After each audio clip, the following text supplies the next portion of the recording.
विदेशी फंडिंग पर भारत का कड़ा प्रहार। भारत के नए एफसीआरए बिल पर मचा बवाल। एफसीआरए बिल से क्यों भड़का अमेरिका? अमेरिकी सांसद ने दी खुलेआम धमकी। भारत सरकार एक ऐसा कानून सख्त करने जा रही है जिसने सिर्फ देश में ही नहीं बल्कि अमेरिका तक हलचल मचा दी है। अमेरिका के एक सांसद ने खुलेआम भारत को चेतावनी दे दी है कि अगर ये बिल कानून बन गया तो दोनों देशों के रिश्तों पर असर पड़ सकता है।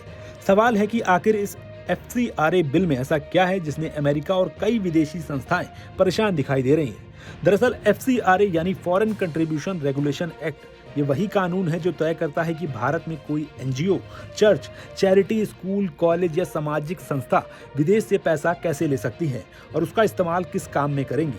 सरकार का कहना है कि कई सालों से विदेशी फंडिंग के नाम पर नियमों का गलत इस्तेमाल हो रहा है, इसलिए अब कानून को और सख्त बनाया जा रहा है। सरकार के प्रस्तावित संशोधन के मुताबिक अगर किसी संस्था का एफसीआरए लाइसेंस रद्द हो जाता है, समय पर रिन्यू नहीं होता है या संस्था खुद लाइसेंस छोड़ देती है, तो उसकी विदेशी फंडिंग और उससे बनाई गई संपत्तियों का प्रबंधन सरकार द्वारा नियुक्त एक विशेष अधिकारी संभाल सकेगा।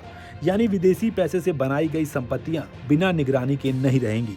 यही नहीं, जिन संस्थाओं को पिछले 2 साल में 10 लाख रुपए से कम विदेशी फंड मिला है, वे अब एफसीआरए लाइसेंस के रिन्यूअल के लिए योग्य नहीं मानी जाएंगी। इसके अलावा विदेशी फंड को एक संस्था से दूसरी संस्था में ट्रांसफर करने पर भी सख्त रोक लगाने का प्रस्ताव है। सरकार चाहती है विदेश से आने वाला हर रुपया तय समय के भीतर तय उद्देश्य पर ही खर्च हो और उसकी पूरी जानकारी सार्वजनिक हो। सरकार का कहना है कि इससे पारदर्शिता बढ़ेगी और विदेशी फंडिंग का दुरुपयोग रोका जा सकेगा। आधिकारिक आंकड़ों के मुताबिक 15 जुलाई 2026 तक देश में 14,449 सक्रिय एफसीआरए रजिस्ट्रेशन है, जबकि 2019 से 2022 के बीच इन संस्थाओं को 55,741 करोड़ रुपए से ज्यादा का विदेशी चंदा मिला। इतनी बड़ी रकम पर सख्त निगरानी जरूरी है, यही सरकार का तर्क है। लेकिन जैसे ही ये बिल चर्चा में आया, अमेरिका से विरोध की आवाज उठ गई।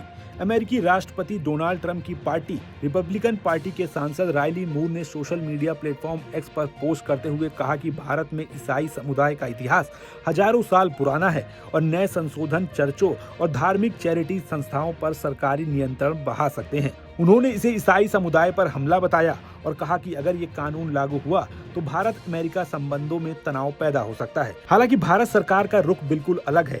सरकार का कहना है कि ये कानून किसी धर्म, चर्च या विशेष समुदाय के खिलाफ नहीं है।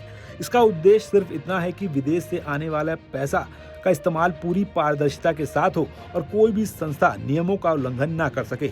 अब इस बिल पर संसद में चर्चा होनी है। अगर ये कानून पास हो जाता है तो भारत में विदेशी फंडिंग के नियम पहले से कहीं ज्यादा सख्त हो जाएंगे। वहीं विपक्ष, कुछ एनजीओ और विदेशी संस्थाएं इसे सरकारी नियंत्रण बढ़ाने वाला कदम बता रही हैं। ऐसे में अब सबकी नजर संसद पर है कि आखिर इस बिल का अंतिम रूप क्या होगा और इसका असर भारत की राजनीति, सामाजिक संस्थाओं और अंतर्राष्ट्रीय संबंधों पर कितना पड़ता है।